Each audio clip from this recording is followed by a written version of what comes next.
경계선 인격장애의 핵심적인 특징은 버려짐에 대한 극심한 공포에 있습니다. 버림받는 것을 두려워해서 버림받지 않기 위해서 필사적인 노력을 기울입니다. 영화에서 심리를 보다. 오늘은 영화 위험한 정사를 통해서 경계선 인격 장애에 대해서 이야기를 해보려고 합니다. 누가 봐도 성공한 변호사 되는 아름다운 아내 6살 배기 딸이 있습니다. 자신의 일에서 성공가도를 달리고 있었고 결혼 생활에서도 아내에게서도 그리 큰 불만은 없는 듯이 보입니다. 어느 날 자신이 변호를 맡게 된 출판사가 주최하는 파티에서 그는 출판사의 부편집장인 알렉스를 만나게 됩니다.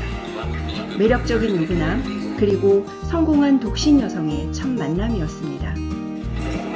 댄의 아내 베스하고 딸이 처갓집 근처에 있는 집을 알아보기 위해서 집을 며칠 비우게 되는 일이 생기고 댄은 혼자 있게 되었습니다. 변호를 맡은 출판사 회의에서 다시 만나게 된 댄과 알렉스. 알렉스는 대담하게 댄을 유혹하고 댄은 분위기에 휩쓸려서 하룻밤을 보내게 됩니다.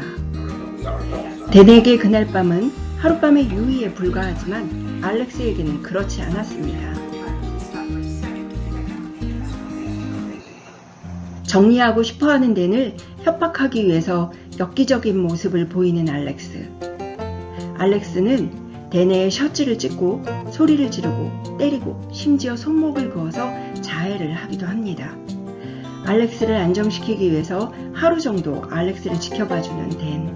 그러나 댄은 자신의 일탈을 후회라도 하듯이 가정의 소중함을 더 깨닫게 되었고 아내가 알기 전에 정리하려고 합니다.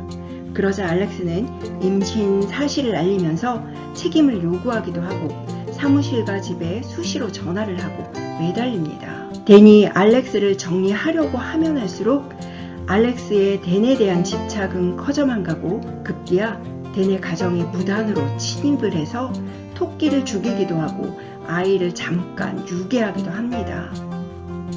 댄에 대한 집착과 분노의 감정에 눈이 먼 알렉스가 댄의 집에 침입해서 댄의 아내를 칼로 위협하고 세 사람은 난투극이 벌어지게 되지요. 그리고 결국 그들의 정당 방위로 알렉스는 비극적인 죽음을 맞게 됩니다. 여기서 알렉스의 정서와 행동은 정신건강의학적인 관점에서 경계선 인격장애로 보이는데요. 경계선 인격장애는 사실 처음에는 오히려 강렬함 그리고 성적 매력 이런 것들로 가려져 있어서 알아채기 어렵다는 특징이 있습니다. 알렉스도 자신이 댄에게 버려질 거라는 상황 앞에서 정서가 돌변하게 되고 경계선 인격의 특징을 드러내게 됩니다. 이처럼 경계선 인격장애의 핵심적인 특징은 버려짐에 대한 극심한 공포에 있습니다. 성인기 초기에 시작되고 다양한 상황에서 발생합니다. 인격장애의 다수를 차지하며 남자보다는 여자에게 더 많이 나타납니다. 극심한 감정 기복과 충동성 조절 문제로 자해나 자살 사고가 많아서 입원을 자주 합니다. 경계선 인격장애 진단은 정신건강의학과에서 통용되는 진단 기준 DSM-5에 의하면 다음 9가지 중에서 5가지 이상을 충족해야 하는 것으로 보고 있습니다. 첫 번째, 버림받는 것을 두려워해서 버림받지 않기 위해서 필사적인 노력을 기울입니다. 이 두려움은 보통의 일반 사람들이 갖는 두려움이 아니라 거의 공포에 가까운 극심한 두려움을 갖는다고 합니다. 그래서 카톡에 답장이 늦다거나 누군가가 내 인사를 소홀히 받았다던가 다른 때보다 조금 불친절한 것 같은 그런 아주 작은 실마리에도 민감하게 반응하고 잠시만 연락이 안 돼도 버림받는 것 같은 공포나 좌절감 같은 것에 사로잡힌다고 합니다. 그래서 상대에게 더 집착하게 되고 상대방에게 화를 내고 관계가 더 안 좋아지게 되고 상대방이 떠나가게 만드는 결과를 가져오고 그래서 관계가 다시 단절이 되고 버림받았다는 상처를 가지게 되고 그런 악순환들을 겪게 됩니다. 여기서 사람들은 다 누구나 그런 성격적인 측면이 있는데요. 경계선 인격장애를 가진 분들은 극도로 심하다는 것입니다. 두 번째, 누군가를 극단적으로 이상화했다가 평가절하하곤 합니다. 그래서 불안정한 대인관계를 가지게 되는데요. 이것이 경계선 인격장애의 핵심적인 특징입니다. 모든 걸 이분법적으로 생각하는 거지요. 좋은 사람 아니면 나쁜 사람. 사람에게는 좋은 측면과 나쁜 측면이 같이 있다는 것을 잘 받아들이지 못하는 겁니다. 처음에는 좋은 점에 끌려서 누군가를 아주 칭찬하고 찬사를 보내다가 얼마 못 가서 그 사람의 작은 실수, 단점을 발견하게 되면 아주 평가절하하고 쓰레기 취급합니다. 이것은 자기 자신에게도 똑같이 적용이 돼서 자신을 극단적으로 이상화하기도 하고 때로는 극단적으로 평가절하하기도 합니다. 세 번째, 정체감 혼란을 가지고 있습니다. 내가 누구지? 내가 무엇을 하고 있지? 하는 혼란을 자주 겪고 수시로 진로를 바꾸고 진로를 정하는 데 어려움을 겪습니다. 어느 날은 의미가 있어서 하던 일이 어느 날은 무의미하게 생각이 돼서 꾸준하게 그 어떤 일을 하지 못합니다. 네 번째, 충동성이 두 가지 이상의 영역에서 나타납니다. 성적 문란, 낭비, 술이나 담배, 약물의 남용, 폭식, 난폭운전 등인데요.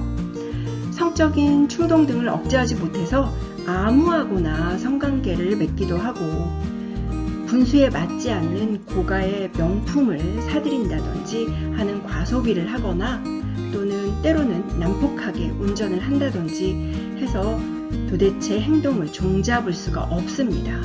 다섯 번째, 자살행동, 자살 위협, 자해행동 등을 반복적으로 되풀이합니다. 충동적으로 자해나 자살행동을 하기 때문에 아주 심각합니다. 이것은 정체성이 불분명하니까 나를 느끼기 위한 방법이라고 합니다. 이런 극단적인 행동 후에는 급 안정감이나 또는 살아있음을 느낀다고 하지요. 여섯 번째, 만성적인 공허감입니다. 자신이 없어진 것 같은 느낌, 텅 비어버린 것 같은 느낌을 아주 자주 경험합니다.